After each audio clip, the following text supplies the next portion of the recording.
I really like the new product. Suddenly I will think about mystery and passion, something eternal. Emotion and intensity, it's like your heart beating.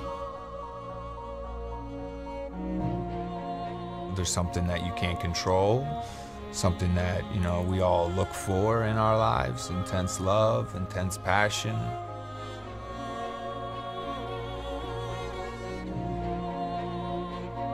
To have them intense can be dangerous, but also a beautiful thing. I feel alive when it's intensity and emotion, and also when you don't control things. Is there a limit in the way that I express emotions? No.